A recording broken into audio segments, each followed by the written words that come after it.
time now for Coming In Hot with Brent Wallace and former Ottawa Senator Jason York. Now we'll bring in the guy who's 13th on the list of most games played by the Ottawa Senator and one of Jacques Martin's favorite people, Shaun Van Allen. Hi, Vanner. Okay, yes, hey, Wally, Yorkie, how are you guys doing? Hey, Van, don't forget former Edmonton Oiler as well, Shaun Van Allen. Yep. Yeah, those 23 games in 6 years. They're well, still talking about that out west. It's still 23 games, Vanner. Yeah. By the way, you didn't wear number 22 for Edmonton. I think it's 26 and 20 were the numbers you had. Bang on, correct. Yeah. So why did you switch to 22? You think I had a choice? Hey, remember, minor leaguers in Edmonton, like we weren't called up too often, and we didn't have he had no say. Vanner, I don't know about you. I didn't get my name on my stick until my 4th year pro. Oh, we were ahead of you on that part. But Ben, when we first went there, like our first year when we were rookies, we would go into the stick room where all the sticks that the NHL guys didn't want to use, and they'd say, "Oh, help yourselves to any of these sticks," and because we didn't have patterns or anything like that, so you had to pay your dues. And back in Edmonton in the big days when they were like elite, or maybe they still do it, you used to have your name on your gloves. And yes. I never once in the 6 years had my name on my gloves. I Oilers I did get or anything. No, it probably said Oilers. You know what I mean? Okay. And a lot of times we'd break in the new stuff. So that's you wouldn't even really skate with the big club unless you were really exceptional in training camp. So and it was weird because we stayed at the Forum Inn across the street. And they would post a lineup the night before, and we would skate earlier, and we would skate twice a day, where the big guys would just skate once a day.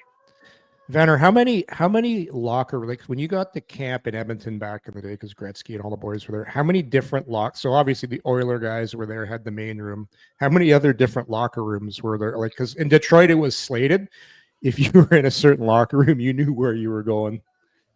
I was in that certain locker room every year in Edmonton.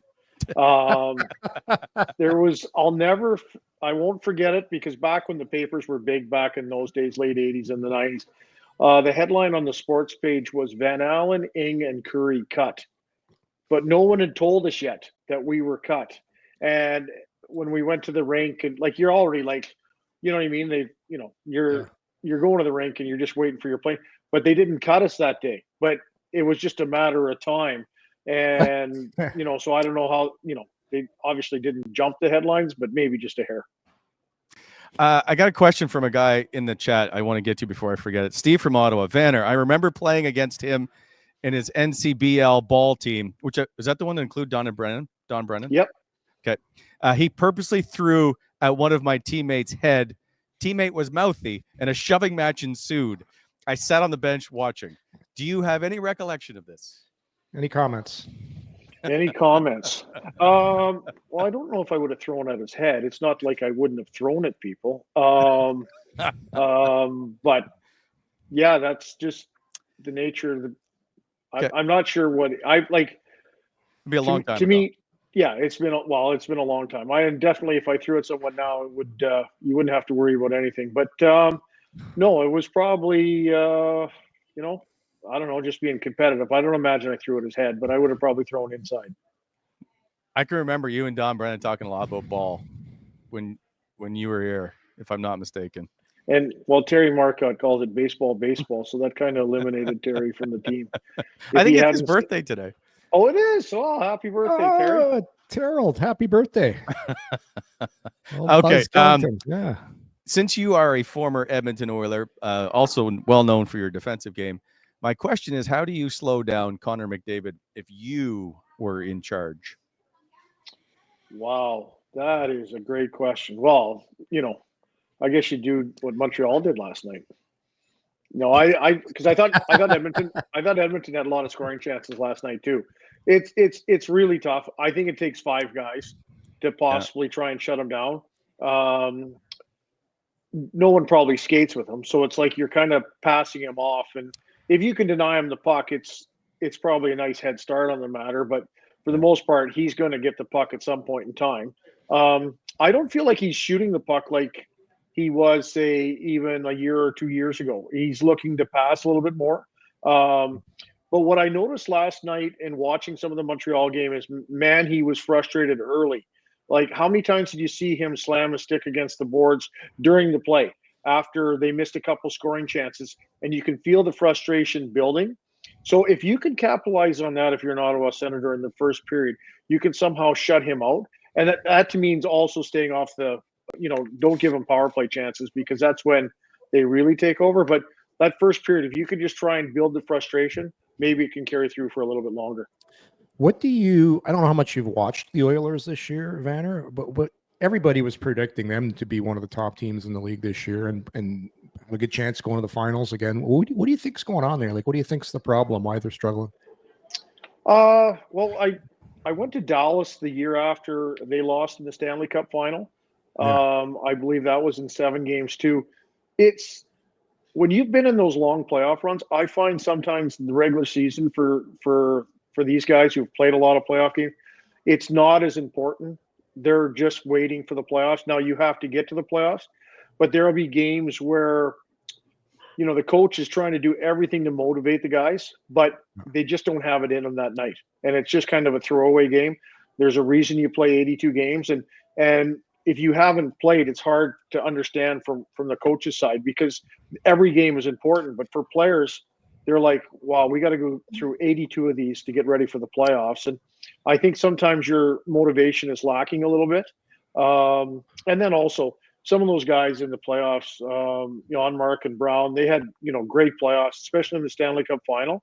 Mm-hmm. And the role changes a little bit. And, you always got to keep the big boys happy. Quickly, Don Sweeney announcing just minutes ago, Jim Montgomery's been fired. Joe Sacco takes over. Did you guys play with Joe Sacco in Anaheim? Played on his line. Oh. Yep. So will you be calling up for an assistant coaching job? Well, geez, yeah. Look, that'd be fun going into Boston right now. Like Joe definitely, has earned it. He paid his dues in Colorado too, and he's been in Boston a long time. Last Christmas I went down to the rink and talked to him and Chris Kelly. So, I'm happy for Joe. I'm sure Joe's not excited from how he, got the job, but what was Montgomery? Did they not break the record? Was it like less than 2 years ago for most wins in NHL history? Yeah, Linus Ullmark is a Vezina Trophy winner from that year. Yeah. Like, that's like, the pressure to succeed in the NHL, like that wasn't that long ago. And even last year, they were good, their record. But, I think some of their role players had career years. Yep. And that definitely helps. And then the big boys were scoring, Pasternak, Marchand, and none of that. Swayman was better than he was last year than he has been this year. And I think it comes down to when you have set. We all thought that Boston would take a dip last year, and I think they just happened to make it 1 year longer than we all expected. That's what it feels like. Yorkie, can you just leave your camera alone? There, it's good. I got it. It's funny when people were getting the feeling that Montgomery was gonna get it. I was in Halifax a couple weeks ago, and Paul McLean was there, and he said, "Well, 3 years." He goes, "If they're not where they're supposed to be in 3 years, and someone's probably going to get fired." And he called it like 2 weeks ago, and then there was rumors out of there. But man, when I watch Boston, how about you, Vanner? Do they not seem slow? Like they seem very slow. I like their D, but even that Ottawa game, they just don't play with the pace the top teams do. That's the big thing that sticks out to me. And not only that, they don't score easy goals, and they have to work so hard to score. And especially when Pasternak's their only true goal scorer, pure goal scorer. And now the coach goes to bat with the two leaders, Marchand and Pasternak, and then he loses. It's always an interesting thing that you hear in the media, and from people out, you've got to hold your players accountable. Yeah. And it is so hard to hold them accountable because, if I go after my two top players and I get in a fight, I'm not winning. No one's winning that fight. Yeah. And so what do? Like, do we bench them and play lesser players? So then that doesn't help you to win, but it holds them accountable. And I think there's such a fine line when you're a coach to how you treat your best players, because if your best players have your back, you're going to get more opportunities to stick around and turn the ship around. You're almost as a coach screwed if your best players aren't self-motivators, leaders, and your hardest workers, because sooner or later it's not going to work with them, because they just, like, it works in Colorado because McKinnon, this guy, is driven to be great. Pittsburgh's having a tough time this year, but for so many years it worked with Sid, because same thing in Chicago, Jonathan Taves. It's just, you get guys, and Boston's old too now, Evander. Like Marchand's had a great career, but they're top guys. They're not there anymore. And I don't know, for me, I would have a tough time building my team around Pastrnak. He's a scorer, and to a lot, $11 million for a guy. If he's not scoring, then what's he doing? Yeah, and that's been the case this year. He's not scoring, and he's not doing. And like when we talk about speed of the game, he doesn't look as.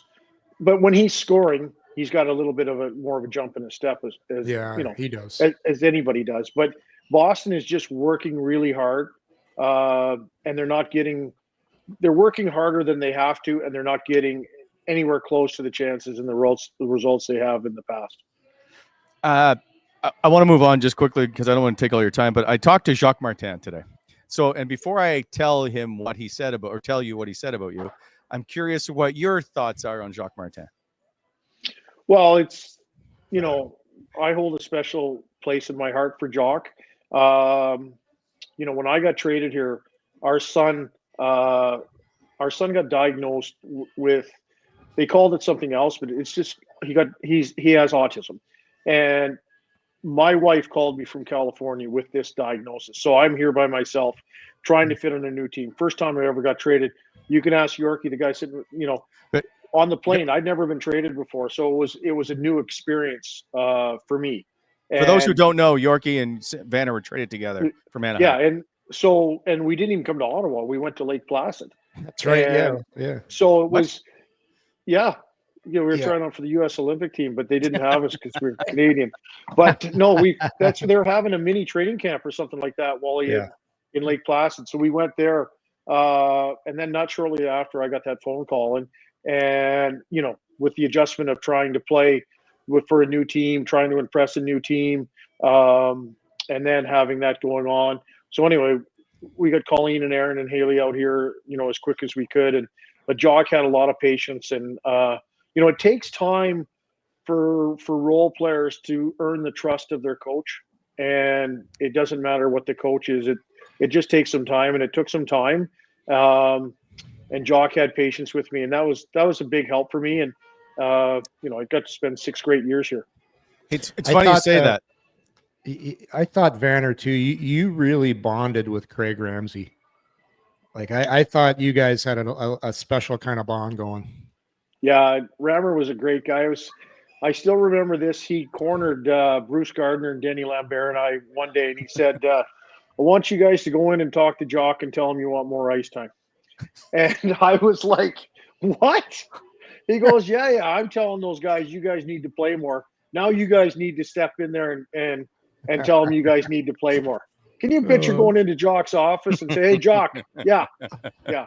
Alfie, you know what? He's playing a little bit too much. Let's cut back on his ice time. Let's get Lambert, Gardner, and Van Allen out there. You know what I mean? First unit power play stuff. You know what I mean? So, Rammer was awesome. You know what I mean? So, that was a great crew back then. And then you throw in Perry Pern.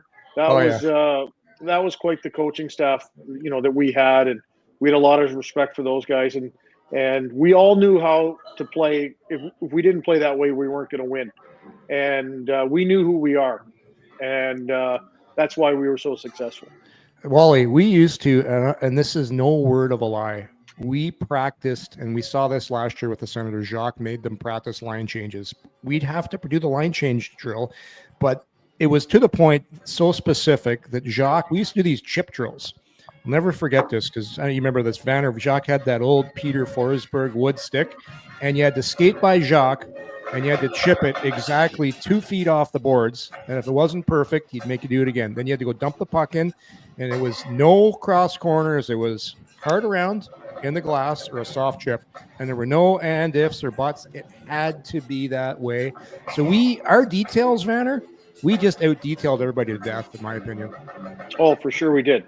You are so right. And because we didn't have scoring, we had to play that way. Like we had Yash, we had Alfie, and after that, you know what I mean? We had to find a way to play good defense and win hockey games. Like we prided ourselves if we had a 1-goal lead and going into the third period that it was over. And you know, we played a lot like that. It might not have been exciting because we didn't have the same talent as some teams, but then we got more talented, and you know that you know, with the more talent, we scored more goals. But I don't know if we played the system as well as we did in those first few years. No. By the way, I don't know how loud it is for you guys. The band is warming up, and it's hard to hear a bit of you. So I apologize. This was my concern about doing the show in the building. Yeah. I will say, here's what Jacques, I said, Jacques, I got Vanner on the show today. Do you have any stories about him? And he's like, stories. And he starts to chuckle. He's like, no, but he goes, when we got him, I was like, this guy can't skate. And so he said, it took about half a year to realize what they had in you. And that leads to what you said about it took time to understand role players. And so he goes, after the half a season, we totally understood what we had. A very cerebral, very good hockey player. He goes, he's in Pittsburgh now. And he goes, Mike Sullivan he's like, what's this Nick Bonino guy? Oh my God. And Jacques goes, no, wait. I know exactly what he is. And he's like, Shaun Van Allen, you just give him half a year, he'll be fine. So there you go. You're being compared to Nick Bonino. I don't know if that helps you or not. Well, Nick Bonino was a better scorer than I was. That's awful. I remember when I was playing with Ottawa, it was a few years after the trade. We were playing in Atlanta, and after the game, I came out, and Jack Ferrara, that was the GM of the Anaheim Ducks at the time when he traded Yorkie and I, and he come up and he goes, I just wanted to let you know, he said, we made a mistake in trading you. And like, to me, for a GM to like, that takes a lot to say something like that. And you know what I mean? It felt good, you know what I mean, at the time. Yeah. But to me, it took a big man to say that. But because when you look, like, I'm not going to wow you with my skating ability, but I was really competitive, and I wanted to do anything that I possibly could to win.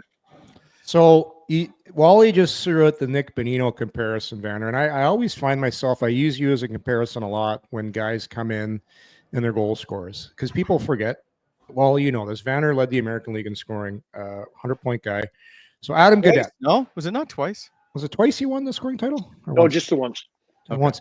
So Adam Gaudette, 40 goals in the minors, comes to a new team. Now he's the fourth line center. Still scoring some goals. Also a Hobie Baker winner, don't forget. Hobie Baker. So he came in with similar track record to you, right? A guy that put up a lot of points. Now he's on a fourth line. So, like, what do you see some similarities in what and kind of what you had to do to what Gaudette's going through?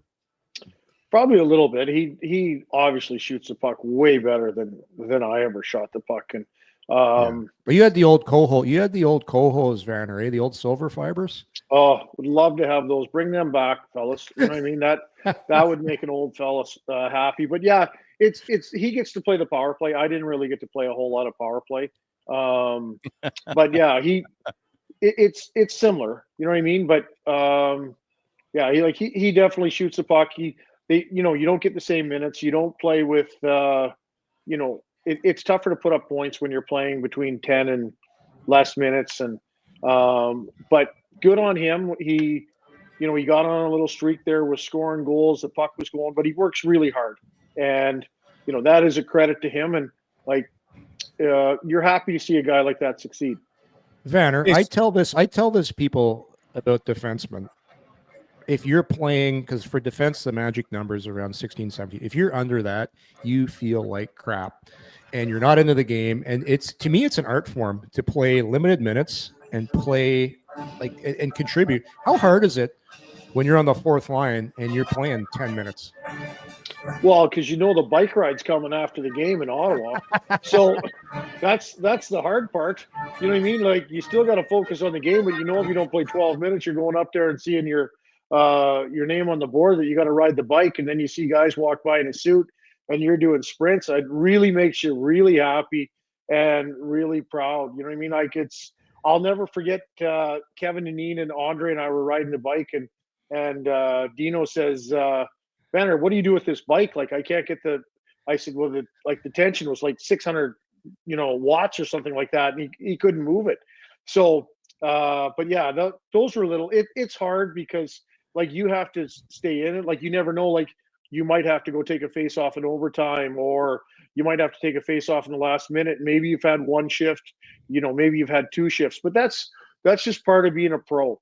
And you try and, as best you can to block out that other noise and do anything you can, because if you don't do it, they will bring someone else in. And I always felt like they'd bring someone else in to take my job, and I wasn't going to let someone else take my job. So I was going to focus on any little detail I could to stay in the league. What was the magic number? Because everybody always says the Senators used to ride the bikes back in the day. Brandon Shanahan used to tease, make fun of it. What was the magic number? We had to do the sprints. Was it 12? Was it 12? It was if you're under 12, you're getting bagged. Yeah. But a lot of times Randy did that after the second period. So he would kind of calculate. So sometimes he'd make a mistake and you're like, hey, you know what I mean? And because some of those bike rides, like we would typically do 9 or so hard sprints. And, after the game, you're not really looking forward to it. Like there's times like, you have to do it, but there's other times like it would be more productive not to have done it. 100% recovery. Wally, what's going on over there? You got the marching band still playing in the background? So I have to mute it's so loud. I don't know what it's like to you. I can't hear Vanner sometimes talking. So I'm just kind of along for the ride at this point. If you can't hear me, I have a question for you, Vanner. We got you. Okay, so before you ask that question, and you brought up the band, I don't know if you can hear me, but can I just interject in this? One of the funnier moments that we were playing in Binghamton, former home of the Senators farm team, was the Binghamton Whalers, and they had a band in the corner, and there was a player on the other team named Al Tour, and he'd had enough of this band, and Al was a really tough customer. Anyway, he skates in warm-up into our end and flips a puck up into the stands and at this band. He'd had enough of this band. And I'll never forget seeing this guy in the home jersey come down on our end, and we're like, what is going on? And then he just flipped the puck up at the band and took off back to his end. So sorry to interject there. It's like a slap shot. That's like a slap shot moment where the guy takes the slap shot, hits the guy in the head that's playing the organ. Taking out the Cuba guy. Yeah, I don't know if warm-up's done yet for them or not. You scored one playoff goal in your career. And I'm curious, against New Jersey, if I'm not, like, as long as my facts are all straight, curious about that goal and what that meant to you to score it on Marty Brodeur, which I believe is game 1 of that series. Yeah, you're bang on. It was overtime, by the way. Yeah, everyone on the ice except Patty touched the puck. So I want to say it went from Chara to Phillips to Schaefer to me to Marty Havlat back to me for a tap-in empty net goal. No big deal. For me, it was a massive deal. You know what I mean? What is that reaction like right there when you have an entire team and you're the guy? Oh, like you're on absolute cloud. You have so much emotion going through your body, you can't even describe it. Like it is such a great feeling. Well, one, because you won. You know what I mean? Yeah. And now that's probably the highest I've ever been in my career. And in that same series, it's the lowest I've ever been in my career, in my entire life. And it's hard to span in less than 2 weeks. You could be that high and that low in the same span. But just knowing that, we won the game, we're now, 3 wins away from going to the Stanley Cup final against like a really good hockey team. But it's so exciting. And, whether you score or someone else score, it's almost the same feeling because you're so excited that we won, and you're so happy for the guy that scored. But at the end of the day, it boils down to because the team won, and playoffs, and that, like, there's what was there, 4 teams left playing at that point in time. So it's a great memory. Cool. I just thought it was kind of neat. By the way, you talked about playoff. You weren't, or a lot of power play goals for you. You still sit top 8 or top 6 in shorthanded goals for the Ottawa Senators franchise. I think you have 7 or 8. So there you go. So you were just as valuable shorthanded. Well, it helped killing with Peter Schaefer. Did you ever try that curve? I did just before warm up in practice, and he's probably got to be the most talented player in NHL history to be able to play with that hockey stick. You know what I mean? That stick was ridiculous. Awful. And not only that, people forget about the knob. The knob was like sawed down to like a finger. And I remember also in that series, we were in New Jersey for a pregame meal, and Shafe had a piece of chicken parm on his plate, no pasta. And I'm like, Shafe, like, what's going on here? Like, it's been a long season. He goes, oh yeah, I got to stay light. And I was thinking, holy cow, we're approaching probably 100 games at that point in time. And Shafe was concerned about staying light when everyone else was wore out. But yeah, great guy. He, for my money, Vanner, one of the best Ottawa Senators at protecting the puck in the corner. When he turned his back, like, it was crazy how he could hold on the pucks and shield guys off. He used to, you could put a stopwatch to him sometimes. You go like 1 steamboat, 2 steamboat. Like, I don't know if you remember. I just thought he just had a knack for being able to shield pucks, hold guys off, and then create cycles. And the reverse hit, he was really good at that too. Yeah, and he wasn't like a big guy, but he understood his angles and his, like, just how to do it. He did it for so long. I think he got a bigger high out of protecting the puck in the corner probably than he did scoring goals. Like, he would love to go in the corner, take any kind of hit, because he knew he was never going to get hurt. Yeah. I think Mark Messier said, if I'm not mistaken, he was the best corner guy or board guy that in the league at the time. He just said he was unbelievable to get away from the puck. Messier said that. Yeah. Really? Yeah. Okay, there you go. Okay, do you want to stick around for the Charlie's Choice to see what your Yorkie's dog picks for tonight's game, or would you like to leave now? I can stick around if you like. It's totally up to you guys. Okay. We'll get Vanner's choice for tonight too once we do our pick 'em for the game. Okay, so normally, Vanner, this is where we make our selections for the game tonight.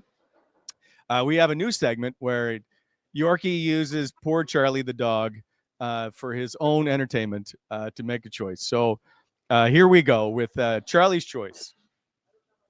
All right, welcome to our brand new segment on Coming In Hot called Charlie's Choice, where Charlie's going to pick who she thinks is going to win our Ottawa Senators pick'em. And today, Charlie, or tonight, we've got a dandy.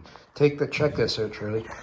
We've got the Ottawa Senators hosting Conor McDavid and the Edmonton Oilers. Listen, I know you like McDavid because he's fast and you fancy yourself one of the faster dogs in the neighborhood, but come on.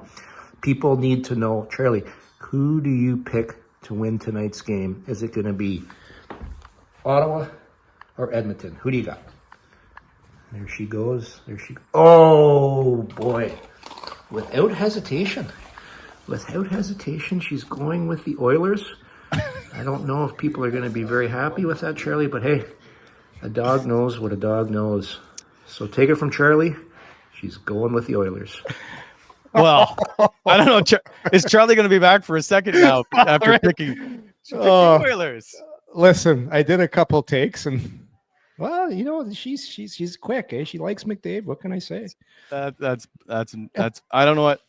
Boo, Charlie. Vanner, if you were picking tonight's game, knowing that Linus Ullmark, by the way, has never surrendered a goal to Conor McDavid. However, the Oilers are 12-3 in their last 15 visits to Ottawa. Who are you taking? Well, I think it's also 3-4 for Edmonton. I think this Ullmark is going to have a bounce back game. I think his focus, like, he's going to be razor sharp tonight. What I believe, the Sens haven't had as taxing as the schedule. They got shut out. Edmonton got shut out. I think the Sens are going to win 3-2 tonight. Okay. By the way, hang on before you make it. I totally forgot. I'm going to get in trouble. This segment brought to you by Bet365, proud partner of Coming In Hot. Open an account today with Bet365 and bet on a huge range of markets. So whatever the sport, whatever the moment, it's never ordinary at Bet365. Use code NATION. Must be 19 years of age or older. Please play responsibly. Okay, Yorkie. We're gonna have to get a dog food sponsor or like a local vet for Charlie's Choice. We might, yeah. Oh, we got to get that sponsored up. It's a tough one. They've had such a tough time with McDavid, and you got to think, at least Evander losing to Montreal last night, like he is going to be on a mission on this game. But here's what I think. I think Jake Sanderson is going to get a hard matchup against him tonight, and this is a big game for Ottawa. They need to get back on a winning streak here, and for Allmark to Vander's point, he needs to step up tonight. He had a tough loss last game, and this is what you brought him in for. Games like this, you have him for this. So as much as I hate to do it, I'm going against Charlie, and I'm taking the Ottawa Senators to win this game. It's going to be a close one, but I think the Sennies are going to pull it out. I like Ottawa at home. I think they're a different team. I will take an Ottawa victory in this one. I almost picked the parlay correct in the last game. Yeah, you did. It's a bit tougher in this one, but the parlay for me, which I think is Tim Stützle an assist, Brady a goal. Brady to score a goal, Drake to get a point, and Tim Stützle with an assist. That's a tough parlay. I'm not sure that one's going to happen, but we'll see. Yeah. Okay. So what happens if we're all wrong and Charlie's right? Well, then Charlie gets unlimited treats for the next week. There you go. Hear that, Charlie? Wally's going to come give you some treats. Vanner, we thank you for stopping by. Listen, you give me an awful lot of hard time to come on the show, so I take this and enjoy every second I get you on the show. Well, thanks, guys. It was my pleasure. Thanks, Vanner. Appreciate it, eh? No Take problem. care, my friend.